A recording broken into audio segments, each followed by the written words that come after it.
کہ حضور پاک صلی اللہ علیہ وسلم کی نماز جنازہ کس نے پڑھائی تھی؟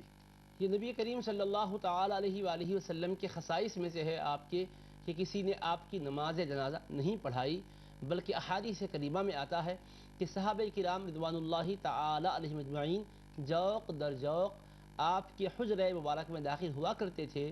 اور صف باندھ کر وہ اپنے طور پر انفرادی طور پر نبی کریم صلی اللہ علیہ وآلہ وسلم پر درود و سلام پڑھا کرتے تھے۔ نماز جنازہ پڑھنے کے سلسلے میں دو قول ہیں، ایک تو یہ ہے کہ صرف درود پڑھا گیا، ایک یہ ہے کہ نماز جنازہ پڑھی گئی لیکن بلا امامن، بغیر کسی امام کے، کیونکہ امام الانبیاء ہے، ان کے جنازے شریف کی کون امامت کرے گا؟ اس لیے سبھوں نے حضور نبی کریم علیہ السلام ہی کے فرمان کے بموجب انفرادی طور پر ٹکڑیوں کی ٹکڑیاں آتی رہی، پڑھتی رہی اور وہ باہر جاتی رہی، کسی نے بھی امامت نہیں فرمائی۔ یہ وہ تحقیق اور تشریح ہے جس کے بارے میں امام قسطلانی شارح بخاری نے مواہب لدنیہ میں رقم فرمایا ہے، امام زرقانی شارح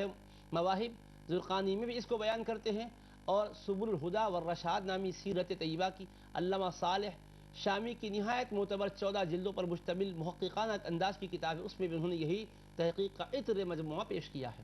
سبحان